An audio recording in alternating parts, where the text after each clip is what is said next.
Okay, everybody, let's welcome all the star power that we have in the room right now. We are joined by three of our captains. We have Dustin Johnson, the captain of 4Aces GC, Brooks Koepka, the captain of Smash GC, and Phil Mickelson, the captain of High Flyers GC. Welcome, guys. So Valderrama is considered the Augusta of Europe, is what they keep saying. I know, Brooks, DJ, this is your first time playing here, so what have your impressions been so far? I played the back nine yesterday. I thought it was fantastic. Great golf course. Really got to think your way around it. It can be very difficult if you're just off a little bit, and I think that's a sign of a good golf course. If you're just off a little bit, you're struggling to shoot par. But if you're playing good, you've got some chances to really shoot a low number. So I'm excited to play it this week. See the front nine today. DJ? Yeah, I played the back nine yesterday, front nine on Monday. Course is unbelievable. You got to drive it straight. You know, tiny greens. I really like it though. It's a golf course, that I like. But yeah, you definitely want to be on your game playing this place. Like Brooks said, if you're off just a little bit, it's very tough to make pars, or and obviously depending on how firm the greens get, just because they're so tiny and they got a lot of slope. The course could be as tough as you want it. But, yeah, it's a fantastic golf course, and I really enjoy it. That's great. And, Phil, you have some experience here. You were part of the 1997 Ryder Cup team that played here, and also WGC 99, I believe? I played here a long time ago, but I have really fond memories here with Seve. I had a really special relationship with Seve. I looked up to him as a kid and had a chance to play my first PGA Tour event, a practice round with him in San Diego, and he was so kind to me, and I really appreciated the time that I had spent with him, and there were a lot of great memories from his captaincy in '97. Even though we lost by a point, made a good Sunday rally, the memories I have were of Seve leading his team and driving around the course and getting involved in what his players should do and try this shot, and like how creative he was. I had a lot of great memories, but a lot of them are from Valderrama, and I can't come here without thinking about him. That's great. We're now at the mid-season point of the season. DJ, the 4Aces are currently in the lead for the team championship. You guys the Stingers are on your tail. So tell us a little bit about is there some more pressure now that there's only 7 events left to hang on to that lead heading into the back end of the season? Yeah, we always want to play well. We, definitely like being in the lead, but yeah, if we gotta get our act together a little bit, we gotta play a little stronger. But as long as all 4 guys are playing well, we're gonna compete every single week. And then I think this year we've done that pretty well, other than maybe 1 event. But yeah, we got 7 more events, and we gotta play really well if we want to win the title again. And Brooks, you're currently in 3rd place on the individual standings, but it's really anybody's game. It's a really tight race right now. Given your career accomplishments, where would a season individual trophy kind of rank amongst all of your career accomplishments? Yeah, I mean, obviously it'd be fantastic. It's pretty close right now. I think Taylor's in 1, and I think Brendan Grace is 2. So, yeah, it's up for grabs. I think that's exciting.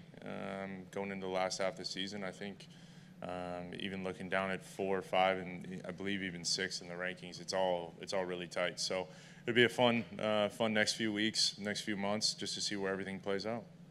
Phil, you've really embraced this leadership role, and you've been mentoring a lot of your guys, and you guys had a team dinner last night. You travel together.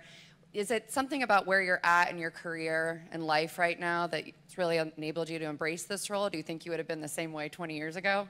My excitement level to play golf and my enjoyment level is really at a high point because of this team element and the ability to create these relationships and the dynamic that we have. So I really look forward to coming out and playing the practice rounds, playing the tournaments, and we have a lot of fun together, like last night, getting together and having a team dinner. We all really have a great rapport and a great relationship, and it's made getting out and playing and competing really fun and giving me a new energy even at 53.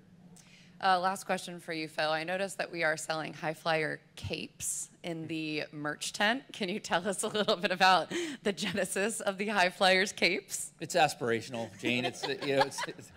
It's not for everybody, but it's a cool thing about our team, and it's the creativity of my wife Amy and what she brings. And we envision a lot of little kids, running around the golf course in capes, and that's kind of what we're hoping for. And have them dreaming about being a high flyer one day. So I know we're only a year into LIV, but where it's going to be in 10, 15, 20 years is pretty exciting. Are we going to see you in a cape one day? Yeah, possibly. We'll see. And with that, I will turn it over to the press. Just so you guys know, for the Spanish-speaking press, if they want to ask a question in Spanish, Ileana will translate for you. Okay. Right there. Is there another mic? Tristan, Phil, hi, good to see you again. When you talked about when you met Seve for the first time, when you're on your rookie tournament, what sort of advice did he give you, and what sort of words of encouragement that still you remember all these years ago? It was little things like, come over here, hit this shot, and he would hit a little flop shot out of the rough. It would be playing a practice round and have him hitting a shot to a back right pin when the pin on the practice day is, front center.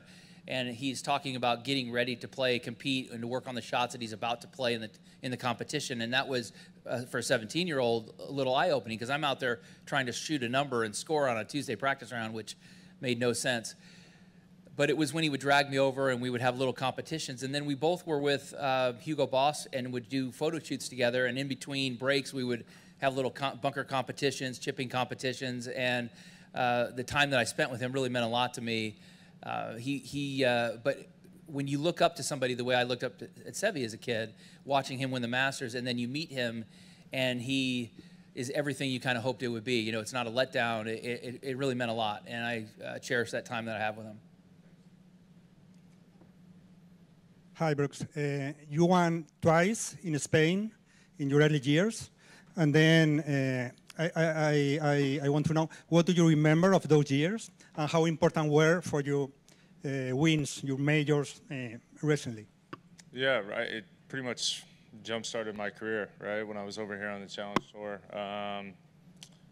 My first win was at the end of 2012 in Spain, and I think that kind of propelled me the next 6 months on the Challenge Tour, which got me European Tour, and then was able to make the leap over the PGA Tour. So I mean, it basically jump-started my entire career. And you always look back at your first professional win, and to me that meant a lot. And yeah, I think it definitely plays a role in everything I've done. And like I've said it a million times, it was the most fun I've ever had playing golf. Was traveling the world those early years and learning a lot. Learning about myself, learning different countries, learning different things, and it was so much fun. So I think it played a huge part who I am today. Si hay alguna pregunta en español, lo podemos traducir con mucho gusto. So we've got this week and next before the last major. I was just curious how much you've enjoyed kind of balancing the LIV schedule this year with the major schedule, especially with the few countries that we've played in. It's been a pretty full schedule for me relative to what I was expecting it to be at 53. Playing 19 events this year with the 4 majors and the 14 LIV events, and then playing in Saudi Arabia earlier this year. So it's been a lot of golf, but it's been fun because there's been enough breaks in between to where I get excited to get back out here. And we were talking with our teammates about how much we were looking forward to getting out here and playing practice rounds together and competing again. So there's enough of a time off in between where we get excited to get out here. And this is really a fun month for us to be over here in Europe. We've got 2 incredible LIV events here this week in Valderrama, next week in London, before a little break to prepare for the British Open. So I'm expecting a lot of players that aren't in the British to qualify. And then there's a lot of players here that will be competing. And so this will be an exciting month for the LIV players as we really make a push to the second half of our season, and it's been a lot of fun. Brooks, DJ, have you guys, has it been much of a difference than previous years from a scheduling standpoint? I mean, for me, no, it hasn't really been much of a difference. I've played about the same amount of tournaments, I think, the last 7 or 8 years. So like Phil was saying, the schedule's been pretty good where we've had some breaks. I mean, there's been some stretches where we've played a lot, but we've also had some nice breaks too. So, you know, even, you know, I was excited to come over here. You know, we had a week off after the U.S. Open, and then coming over here, we got a couple weeks, and then get a nice break, and then obviously to get ready for the Open Championship. So I think our schedule's been really nice. I mean, I agree with both of them. I think it's been fantastic. I think you can kind of see even the way the schedule's played out, how everybody's kind of played in majors, right? Phil second, I got second at the Masters.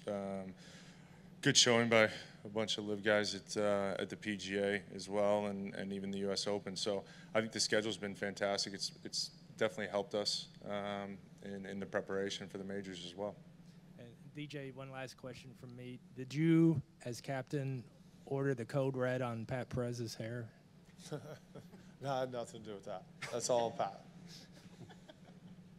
Thanks. Questions to all of you. How excited have you been that you're playing here in Spain at Valderrama? Yeah, I guess for somebody that's never played, I've been pretty excited. There's a lot of history at this golf course. I think everybody knows how special of a place this is, and you look at a lot of the past winners here, been some of the best players to play the game. So I know I'm excited. I know a lot of the guys I've talked to have been very excited to come here and play this golf course. Yeah, I mean, same for me. You know, all the guys I talked to, you know, that have played here was, you know, said nothing but great things. So I was excited to get here, and once I saw the golf course, it lived up to everything that people said about it. And yeah, it's a fantastic golf course, and you know, really excited for the week. Yeah, I think it's really a credit to Robert Trent Jones Sr. who designed it, and the way he made precision be such an important part of the test of golf rather than the ability to just overpower it. And so this is a great example when we talk about golf ball going too far and so forth, of how to create precision and ball striking and course management as the challenge rather than just brute strength. The simplicity of the golf course, the greens, they're not over contoured. They have just the right amount of movement. They're small, they're difficult. The way each holes are shaped with the trees and the fairways moving, you really have to be creative on club selection as well as shot making. It's just a great overall test. And it's not just about who hits the ball the longest, it's about who can have the most complete golf game. It's really a great golf course.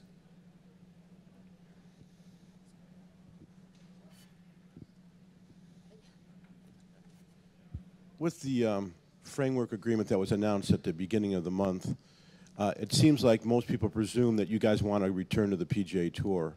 Yet, just hearing you talk about how you prepared for majors and how the way the season flows, it's actually a much better way for you guys. I'm just wondering if you actually do want to return to the PGA Tour in some form or fashion. I mean, I've been pretty happy with my decision to be here at LIV. I've enjoyed it. I'm not going to speak for anybody else, but I would say everybody's pretty excited and everybody's pretty happy with where they're at right now. It's tough to look into the future and say, I mean, I don't have any control of what other guys do, but I know I'm happy where I'm at right now, and just take it one day at a time. Yeah, I'm excited for the future. I think, with this agreement, the only thing that's going to happen is LIV's going to get even better than what it is now, which it's already great. I'm happy exactly where I am, and I'm definitely not looking to play more golf than I'm playing now, that's for sure. Phil, you had a chance to talk to us at the U.S. Open, but you wanted to wait till after. Unfortunately, you left early, so can you talk about your thoughts now? Somewhat. I mean, I think that right now we have basically an agreement to have an agreement, so there's really, and everything over the last couple of years that we've been told by Greg and everybody on LIV has come to fruition. So we have a lot of confidence in what they have been saying to us because everything has been happening, and we don't really feel the need to publicly posture our position. So there's really no need for us to talk about things publicly, but to just let it play out. One other thing, oddly, most people think that LIV is going to go away. They thought that the agreement basically said that. but you're talking about capes, you're talking about going the future. So it seems like all of you believe that this is going to be around for a while. I think actions are a little bit stronger than words. I think if you just look at what LIV is doing and what we're doing, I think that will is more of a statement.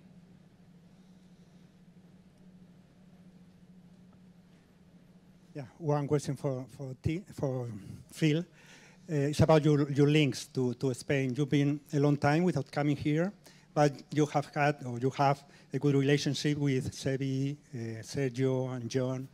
Have you ever talked to them about the miracle of Spanish golf, with very little players and having major winners? Have you talked to them about that? I have had a chance, and it's, you know, this country has some of the best players in the history of the game. It's really amazing the way golf has been such a part of the culture, and how to see the game grow, and how Sergio and Sevi in the past and John Rahm all have this desire to continue to grow the game here. And they continue to do it, and the game gets stronger and stronger. We're driving and seeing so many beautiful golf courses, and I ran into a couple of kids last night that were part of the junior program, and it seems that there's really a strong presence in the game of golf here in the country of Spain, and I think it's because the players that have been so successful continue to give back, you know, starting with Sevi, and then going to Sergio, now John Rahm, and all that they're doing to support their home golf. You see John and Sergio, you know, come back and play and compete in their National Open and Championship and support the game, and it's really cool what they've done. Phil, I don't think you answered. Just specifically, do you have any interest in playing on the PGA Tour in the future? So rather than just say like yes, no, I know that I would say that all of the, from a player experience, all of the difficulties and challenges and the things that take a lot of excess of energy output throughout the week have been have been fixed at LIV, and so the player experience here is incredible, and I just can't envision a better scenario for me as a player than playing out here on LIV. Can I also ask, I mean, you were in a lot of headlines, you took a lot of heat, a lot of criticism. When this framework was announced, did you feel any form of vindication? I would say I felt appreciation that we got to this point where we're working together, because it makes me confident with where the game of golf is headed in the future. We felt like it was going to be about 2 years roughly before we got to that point. It took a year and a half, or 6 months quicker than I thought it would be. And going forward, we're all very optimistic about where the game of golf, and professional golf specifically, is headed. Also, a lot of the changes that have been made because of LIV, we're all very appreciative, both on the LIV Tour as well as the PGA Tour. And we're happy for the guys out there that they're having that they're having some positive changes there as well. Swedish media here. Just curious about your opinion regarding the Ryder Cup situation and the captain role of Henrik Stenson. Is there a new situation, do you think? It's tough to speak for the European side. I mean, I think we don't really have any involvement in that, considering that we're all from the United States. So it's very tough. I mean, I think it's, to be honest with you, kind of unfortunate what happened. But I don't know. We'll see. You know, hopefully there's a couple of guys from LIV that are playing the Ryder Cup here in 3 months. So we'll see. What's your take, Phil? Is Yeah, there a new situation after the merge? I just can't comment on the DP World Tour. I'm not a member. I've not been part of it. I'm not knowledgeable on the ins and outs of it. I was disappointed to see the lack of support for Henrik Stenson as captain because of all he's done for the game of golf. I was disappointed to see what the Swedish Golf Federation did on, you know, to not support him, and hopefully that stuff will start to change. But it's going to take a little bit more time, I think, to kind of iron out the agreement. But hopefully that'll all change. Is there a new situation, do you think? Hopefully.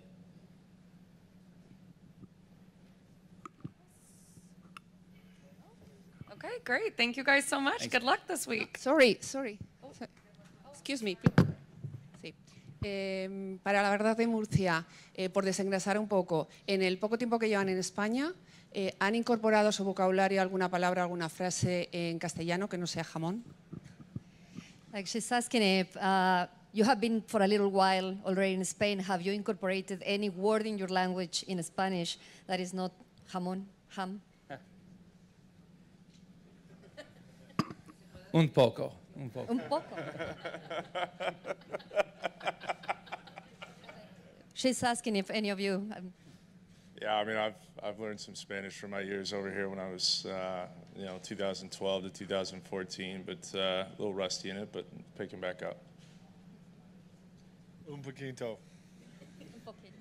Very little. Perfect. Thank you so much.